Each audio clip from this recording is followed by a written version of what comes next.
Welcome to another episode of Preparing for the Unexpected.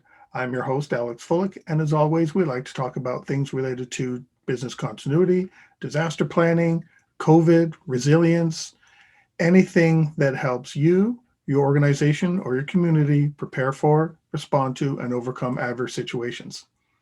If there's a topic you'd like us to talk about on the show, please feel free, send me an email. You can reach me through LinkedIn. I am the only Alex Fullick on there, so I'm really easy to find. And I do respond to everything, and we'll see about getting you on the show or finding someone else to come on and talk about the topic you propose.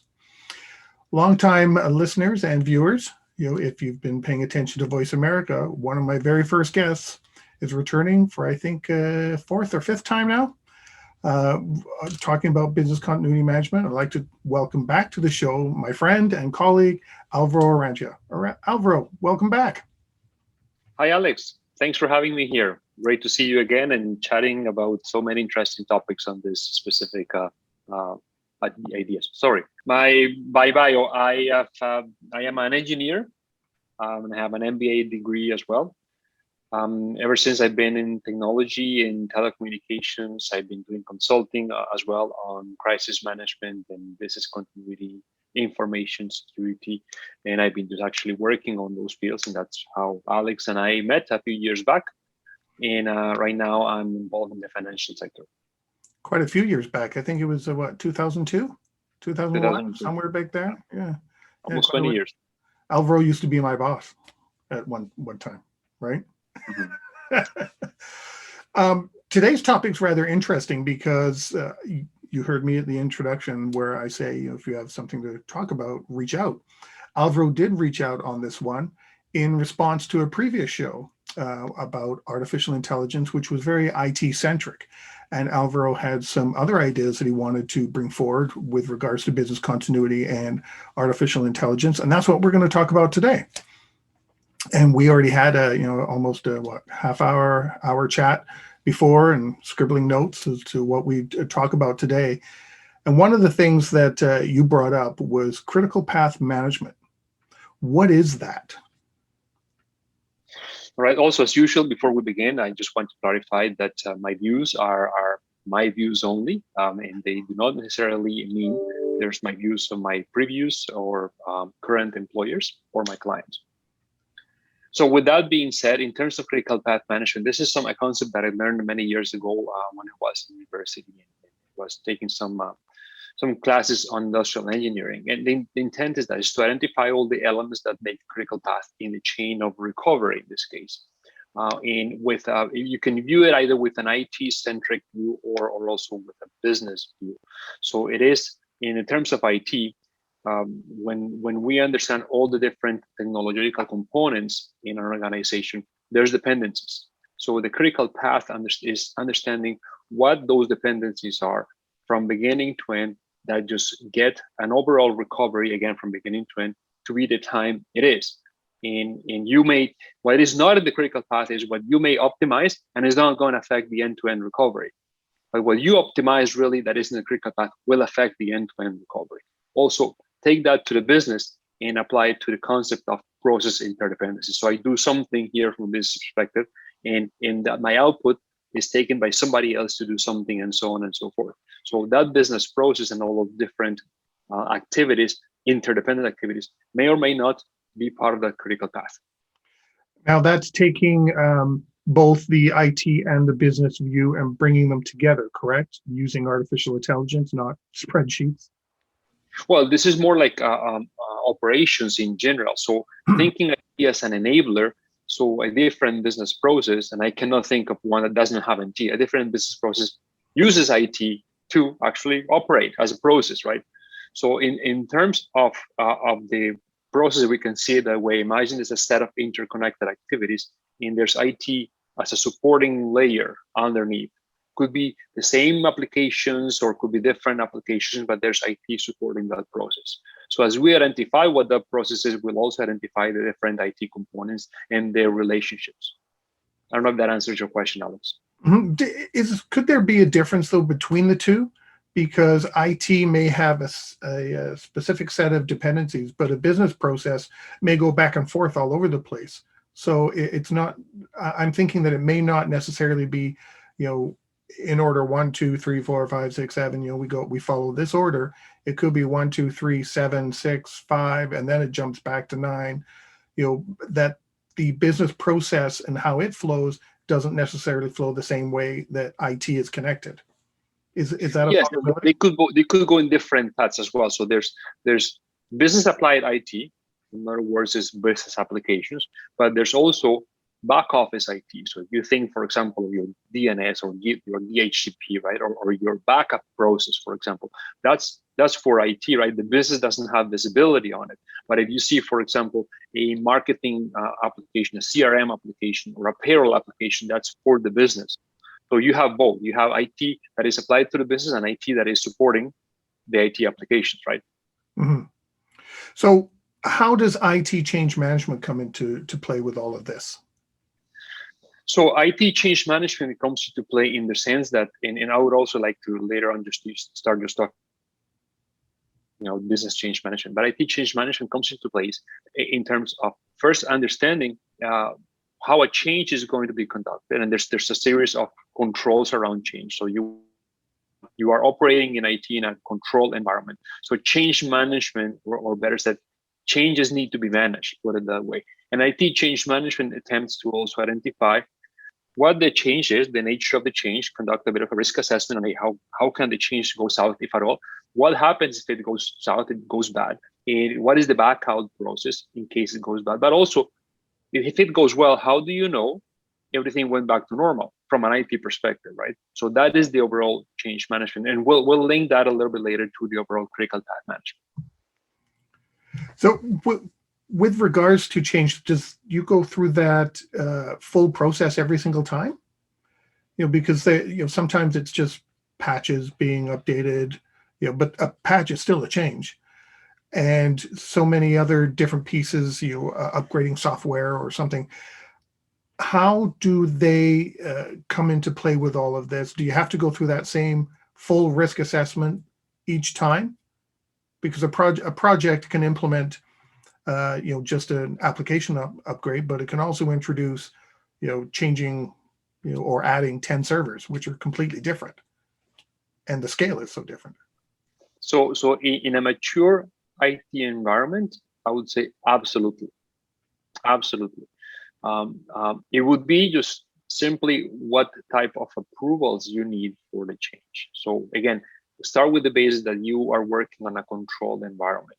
So if you're going to modify the color of the screen of a given application, so maybe it's deemed as a cosmetic change, low risk, and maybe a different level of approval are needed.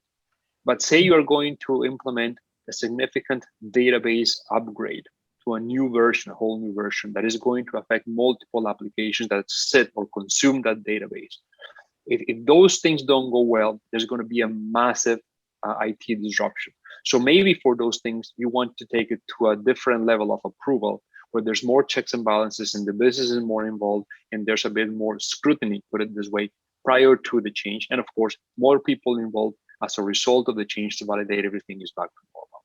So it depends on the level of change. And of course, I would say if the organization is mature, all changes should be controlled from that perspective. But you could go do the assessment rather quickly. Like you said, if it's a screen change, then your assessment could be done in a minute, versus a database change where the assessment is days because you've got more partners to discuss the change with, right? That's right. The assessment can be conducted more quickly.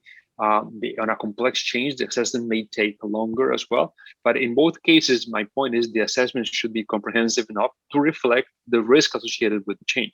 And based on that risk, you would use the different checks and balances, right? Right. Now, the other piece you brought up when we were talking before is how that change propagates to a disaster recovery environment or the third party, vendor site. Do you want to talk about that? Yeah, so that's when we start just getting a little bit more into artificial intelligence. So let's retake for a moment the concept of CPM, or critical path management. Some people may see it as artificial intelligence. To me, there's techniques, there's certain automation that can help you identify the critical path based again on the dependencies. It all comes down to how well an organization has identified those dependencies and what is really a dependency versus a nice to have dependency, put it that way. So I mean, if I am in a business process or an IT application and I consume and absolutely need to consume data or output from another process or application for me to work, that's an absolute dependency. But it may not be an absolute need, so it does not stop the process. So critical path, again, is in my view, a function of understanding how well documented all those interfaces and dependencies are. Now, in terms of changes as well, the more information that we capture, the more exhaustive and complete information we capture, we'll be able to start using prediction machines, put it this way, and as a way of artificial intelligence to understand not necessarily the risk. The risk, I think, we can get it. An artificial intelligence can suggest some risk, but we can actually just need a human behind that.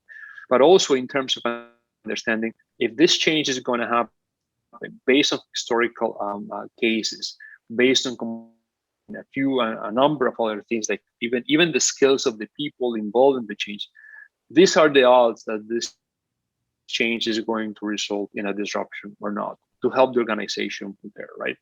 And of course, a good application of artificial intelligence can help us pinpoint what the other variables are that we need to control and change to also decrease the likelihood or decrease the odds of a change causing a disruption. Now, while you're talking, I thought of something else, because I've been in situations, I'm sure you have too, where the third-party site, the DR site, alternate site, whatever term an organization calls it, sometimes is not set up the same way as your headquarters. Can artificial intelligence, if you've got a change of some sort, help understand that, in our home site, we've got these 10 changes. However, in the alternate site, you only have to make 6. How do you link those two together? Yeah, so I don't think we need, again, for that specific case, that's very specific, we need a sophisticated piece of artificial intelligence at all. And just let me rewind a little bit. So in a previous job opportunity, in a previous position I had with the team we actually developed an algorithm to identify all the different recoveries and with time. And we played with putting parameters in terms of the number of resources assigned to different types of recoveries and understanding how quickly or what the impacts would be on the recovery. So we had 10 people assigned to different technology environments.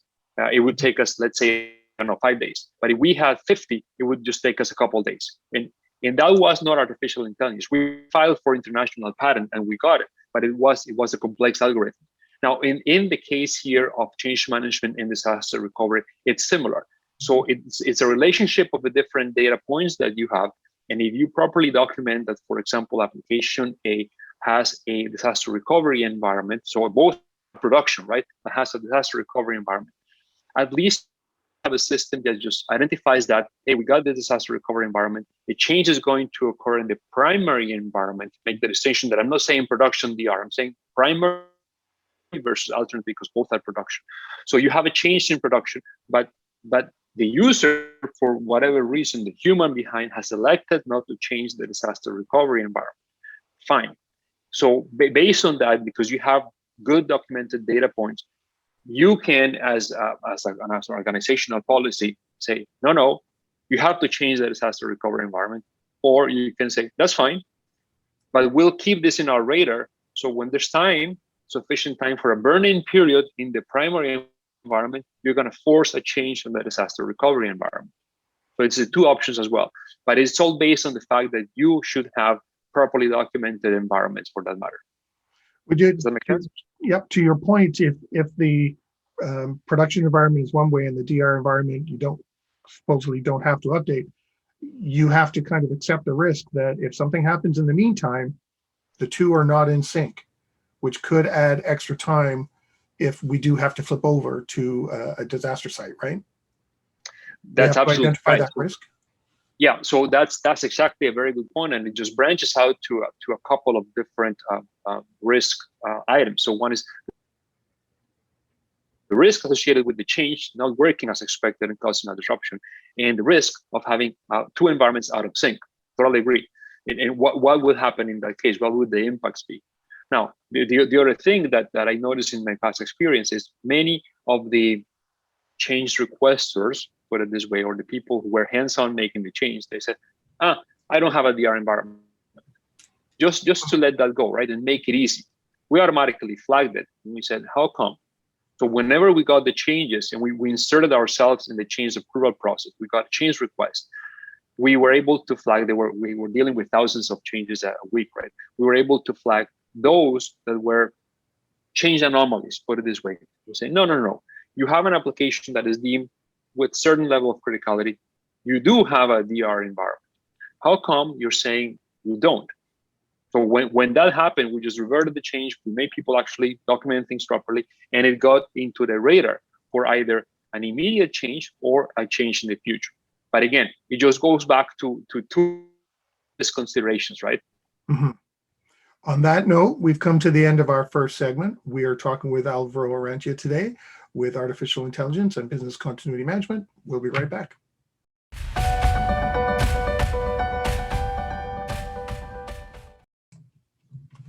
Welcome back. Today we are talking with Alvaro Orrantia and business continuity and artificial intelligence. Alvaro, the first segment we talked about IT change management and the critical path management.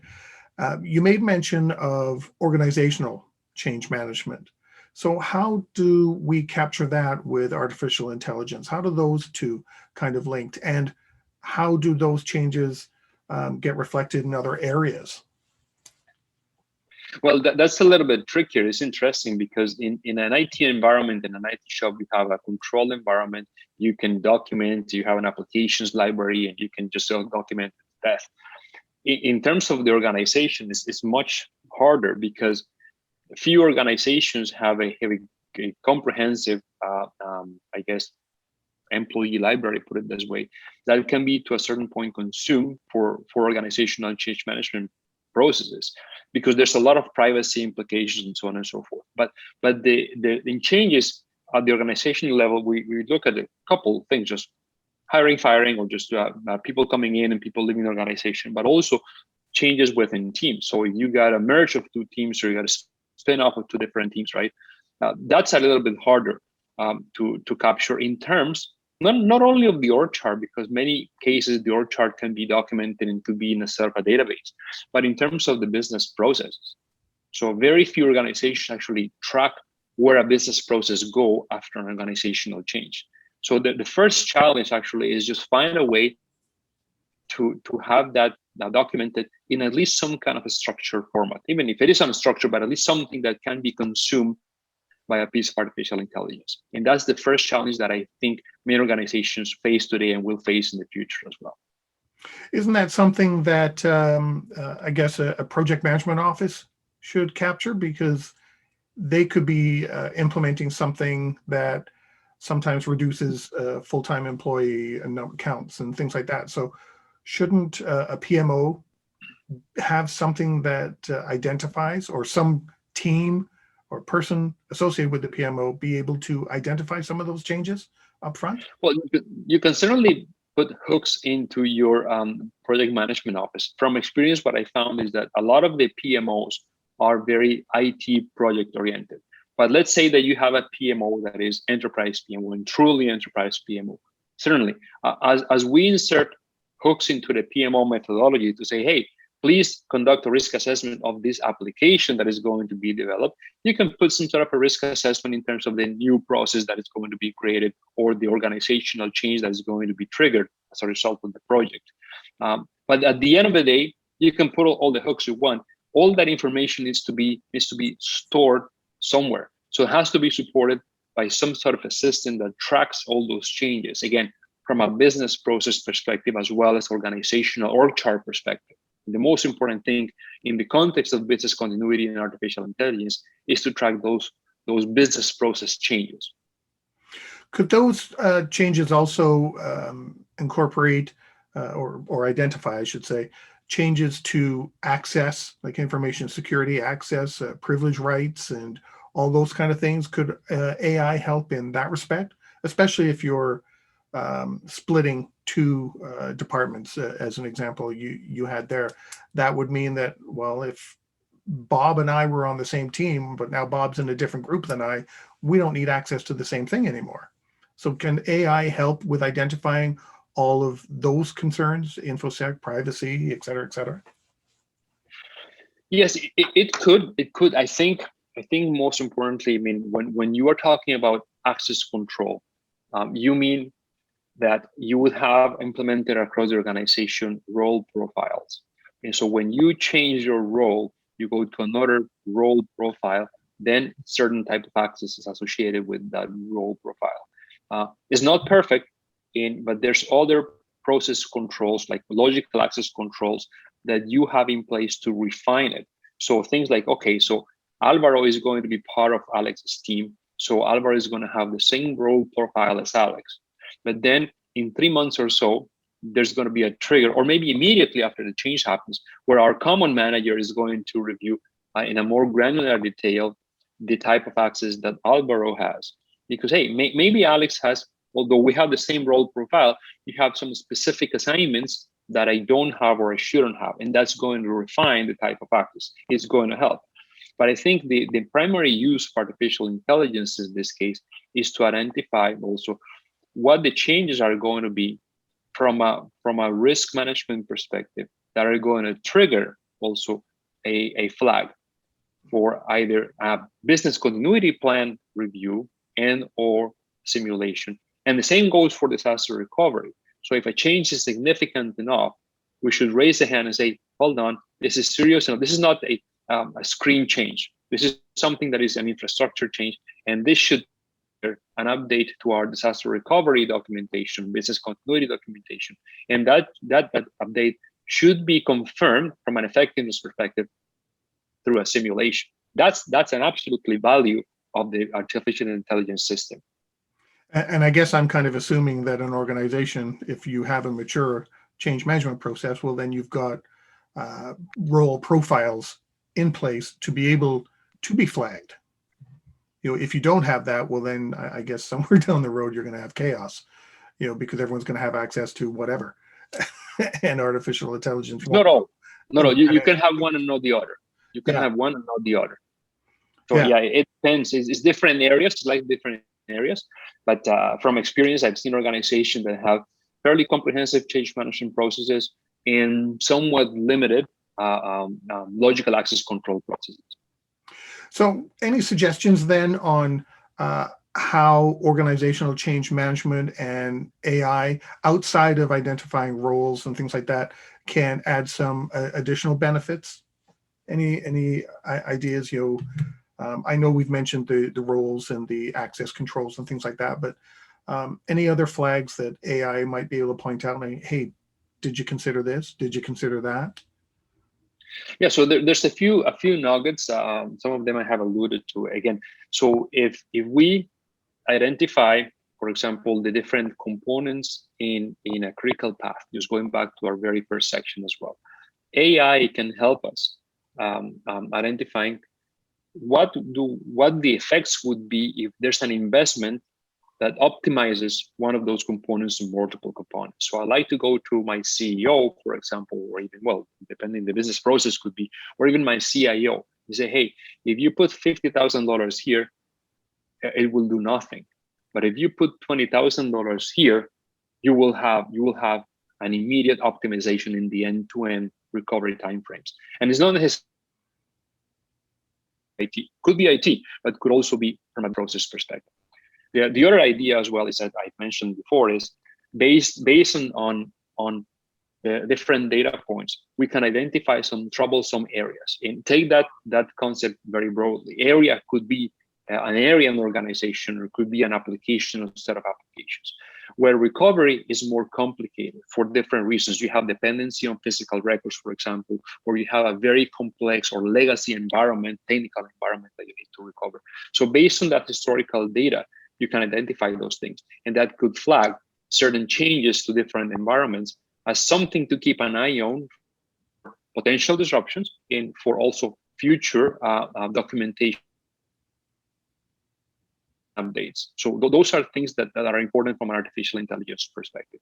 And you can combine that with machine learning as well. So as the overall AI system begins to operate, I guess it should use its historic data with human input to correct courses and be more and more accurate over time. So I think that's a possibility as well. So it can be used to drive investments for optimization, or to also improve things that may be just falling out of date due to changes. Now, I'm curious because you mentioned on the business side and the IT side, who would own this kind of a AI type thing? Because you and I have both been in positions where business did not like being told by IT, oh, we found some vulnerable points in your organization, and IT doesn't like being told by business, oh, we think you need to change this. You know, we both seen that. Even when we were working together, we experienced that. So where do you suggest something like this utilization or ownership of AI should reside? How should, because it's got to bridge the two, right? Yeah, it's a very good point, but I think the sweet spot perhaps would be around operational risk, because this is a risk associated with the operation of an organization.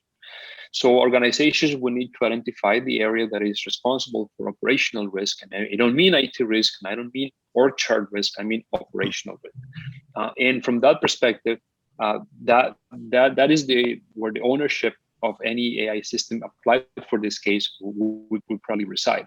But the premise overall is, hey, we think this is what's happening, and always have a human behind validating, right? There's cases where artificial intelligence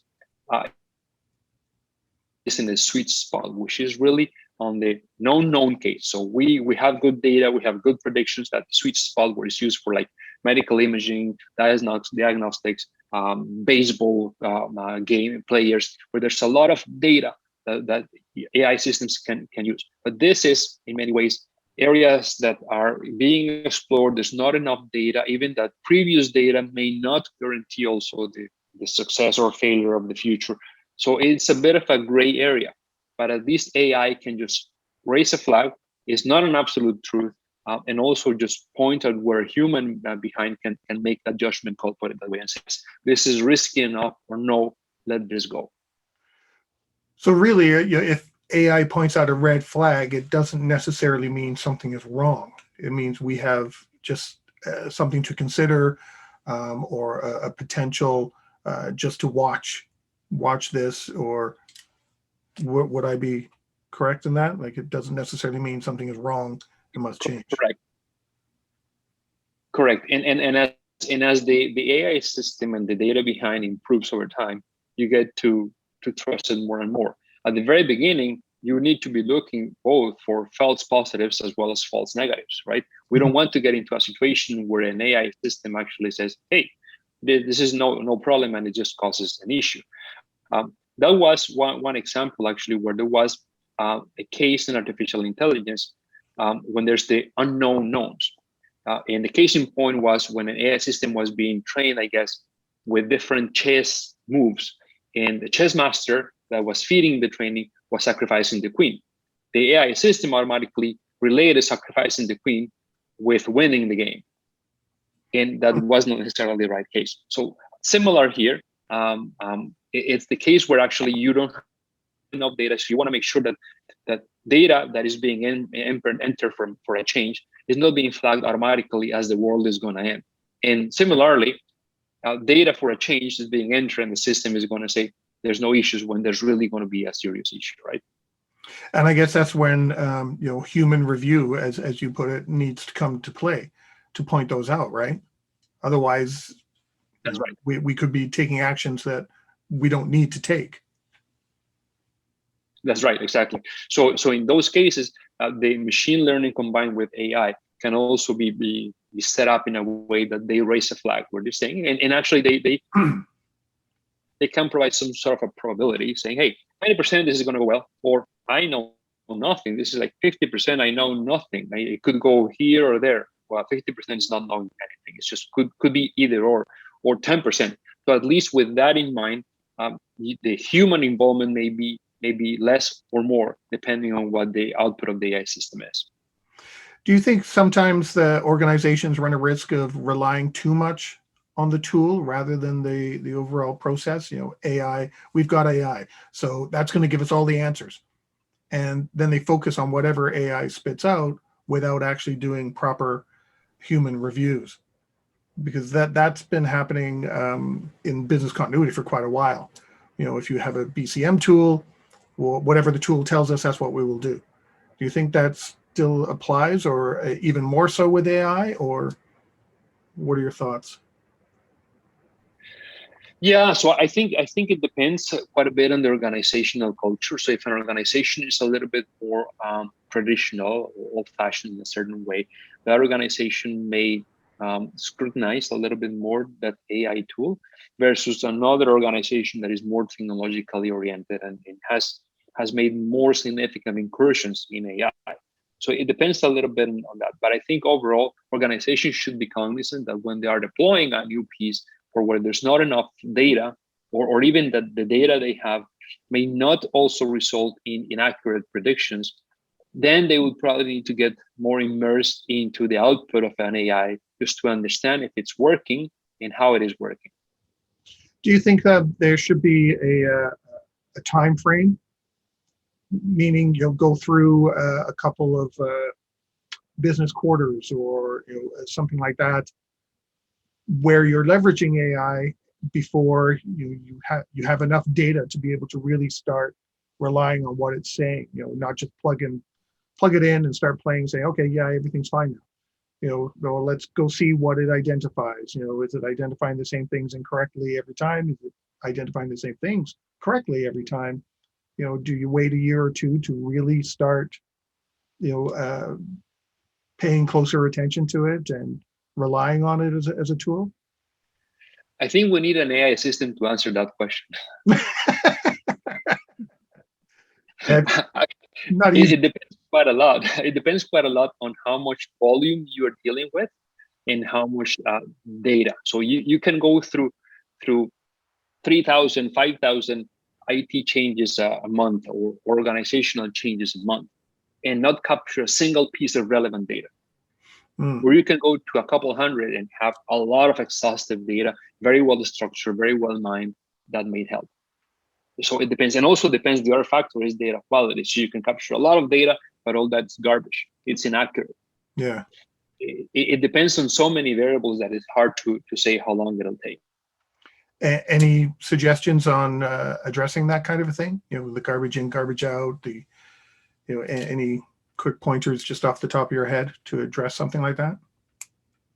So again, my philosophy overall is have a significant number of data points, because you can always get rid of the data points you don't need.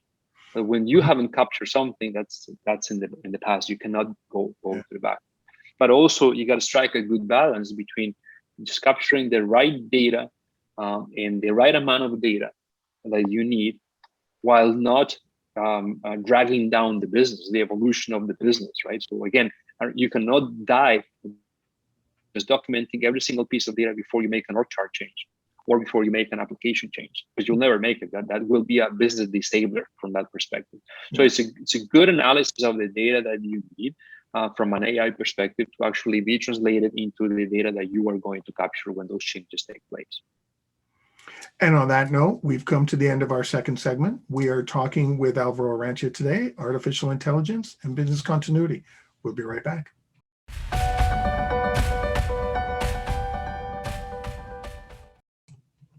Welcome back. Today we are talking with Alvaro Orrantia, artificial intelligence and business continuity management. Alvaro, great information in the first and second segment. I just wanted to continue on with organizational change management for a moment. What about acquisitions and mergers? Any thoughts on that, and how AI might be able to be leveraged in those kind of situations? Because those Yeah. those can cause chaos to start with. Yes. So acquisitions and mergers, or mostly known as M&A, mergers and acquisitions, are a very complex case, in my view, of organizational changes and technology changes. So when you are merging with another organization, right, you are going to go through a lot of skills assessments, org chart changes, business processes need to be incorporated somehow. For a moment, you have parallel processes, and you just merge them and optimize them, and you have different systems as well. So it's the sum of all fears in a certain way, where you have to deal with all of those changes too. So it is very important that in that process, yeah, likely there's going to be some sort of a PMO, very likely a project management office on top of the integration project, of the merger project as well. But it's important that all those key changes are captured and are properly documented and feed, if an organization has it, feeds an AI system that is going to help, especially in that time of transition, help understanding and assessing the risks of the different changes that are going to happen. Because you could have duplicates all over the place, duplicate systems, whatever the case Correct. may be, and processes duplication is the least of our fears, right? Duplication is a matter really of lack of optimization, but mostly it is disruption, right? So duplication may trigger perhaps the changes. We want to avoid disruption. Many M&A processes have, and they know they have duplication during a transition period, and that's fine. And they consciously make that decision. But it is when they are optimizing, when they're making the changes and they're eliminating things, that's when they run the risk of disruptions. And that's where AI can step in and say, here are the points you need to consider, right? Exactly. Okay, so the next thing we talked about before was automated recovery. Using AI for automated recovery. What did you mean by that? So automated recovery, I think I applied a lot into the concept of technology, but there could be some automation also applied to the business. So automated recovery, let's begin with technology, would mean essentially eliminating the amount of human intervention in recovering many different systems that have been disrupted. So if we have an event impacting a data center, for example, so at that point in time, we're recovering certain applications. Let's say we have 1,000 applications to recover.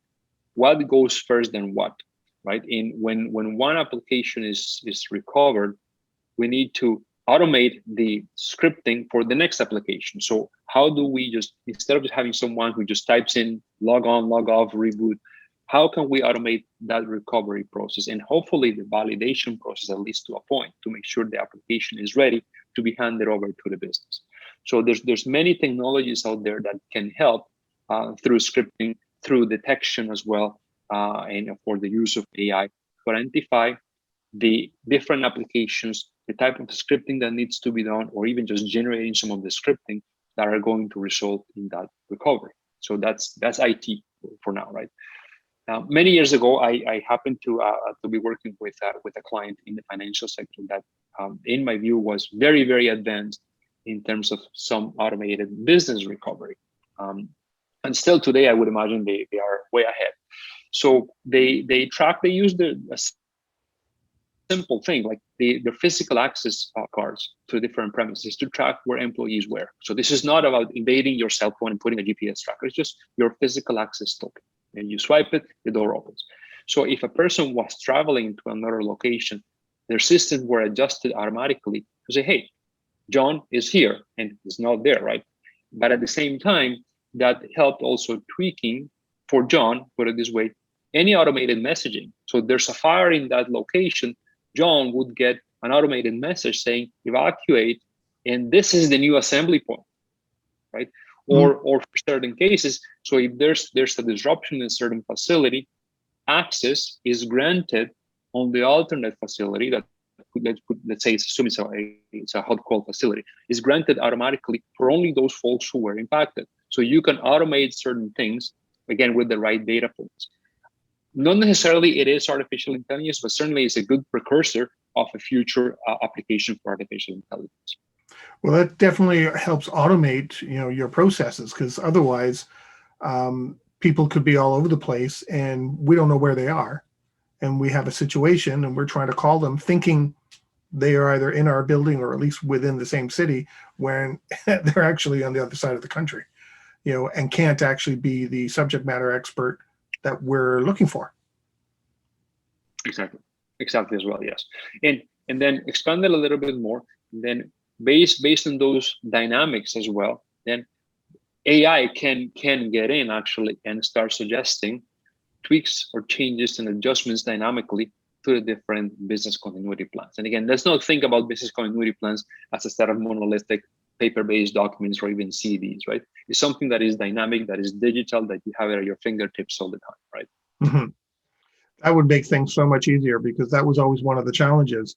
What if something happens when Alvaro, our key IT person, is not available? Well, then we'd have to pull out all these lists and find a binder that says, okay, who's his alternate? And your alternate wasn't necessarily, your team leader, or me or whoever. It could have been, a manager in the cubicle that sat beside you, but we had no idea. So That's right. that definitely helps. That's right. Exactly. Yeah. We're coming down to the last few minutes of the show. Do you have any other thoughts, comments you'd like to talk about with artificial intelligence and business continuity? Well, there's one quick thing and an idea for everyone. I read a book years ago that I would recommend for those who want to get their feet wet on our apply artificial intelligence. I found it very interesting. It's called Prediction Machines. The Simple Economics of Artificial Intelligence is very well structured as well, and it can just help in understanding really what the pros and the cons are of artificial intelligence, and where it can be or cannot be effectively applied for the business. Yeah, I've got that book in my cart. I won't say the site, but it's sitting in my cart when I buy my next round of books. It's there based on your suggestion, because artificial intelligence obviously is becoming more and more of a subject. It's becoming part of smart cities, emergency management response and logistics now. It's not just AI as to your business is being interrupted by a disaster. Here's how many computers you need. It's growing. That's right. It's being utilized in society a lot more now. Any other final thoughts? Exactly. And at the same time, it's a bit of an emerging trend, if you can see it that way too, because artificial intelligence may lead to some privacy concerns also. So if I go buy a certain articles in the shop store as well, I might just begin to get advertising about something else, right? So where also again you draw the line between using artificial intelligence for your business and just getting to the point that is a bit of a privacy invasion. So it's another emerging trend. And also, let's face it, the bad guys can use also artificial intelligence for more structured and more attractive scams, because I've received it as well, just to identify vulnerabilities, either because your email password is too weak and then hack your email account or something else, and also just do more bad things and exploit it in their favor. Well, that poses an interesting question. How, if we're using more AI in our business continuity, disaster program, change management, et cetera, how do we go about keeping that robust in itself, knowing what you just said about hackers? Because we're using AI to enhance what we're doing, but AI is becoming a bigger risk, and in some cases, probably a benefit to hackers. Yeah, as well. So that's well known. So you can have, for example, AI to identify certain employee patterns that may lead to employee departures, right? And if you're saying this person, because in this pattern, is likely to leave, to resign, and then that person is exposed to very confidential information, here's a risk, right? So you start just controlling that proactively. But also the bad guys could have the same tool and exploit it in their purpose, right? I've heard of cases where employees are enticed to apply to a very interesting job opportunity, and they get control of their computers, and then the rest is history. Yeah. So absolutely. So it's both have the same type of tools. The idea is to try to be ahead of the game of the bad guys, but there's many smart bad guys as well using AI. Yeah, it's not the lonely kid eating pizza in the basement anymore. No, as it used to be. Any final thoughts before we go? Well, that's pretty much it. It's been a pleasure again just to chat with you with this interesting emerging topic as well. I'm sure there's going to be a lot of new developments in the area of AI and machine learning. and hopefully we can just be part of it for the benefit of our profession. Well, actually, you know what? I just thought of another question.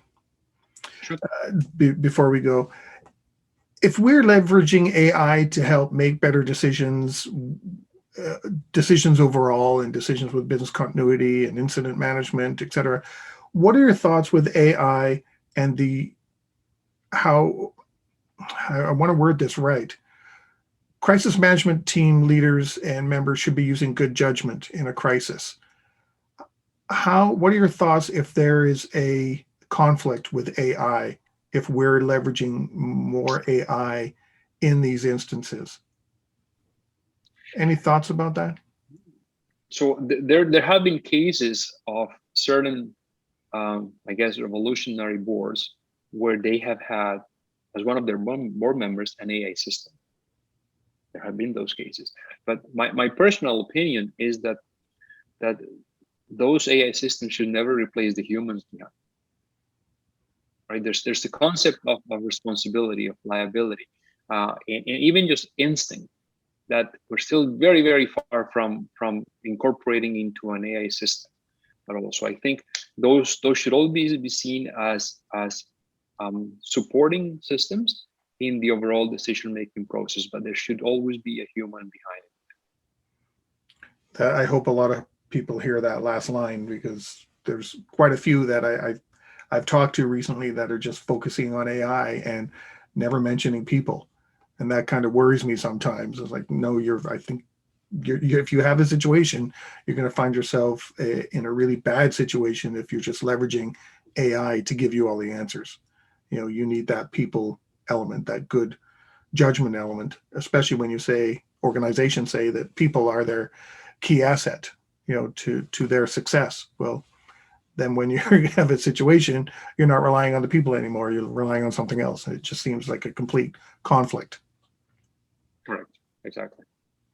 Well, Alvaro, thanks again. It's always good to talk to you, of course. One of these days we will be able to see each other face to face and have a coffee or tea. At this rate, I'm not sure when, but hopefully soon. So thank you once again. I really appreciate you sharing your expertise and time. Or that time with coffee in person. Yes. And to everybody watching and listening, in the meantime, stay prepared, everybody.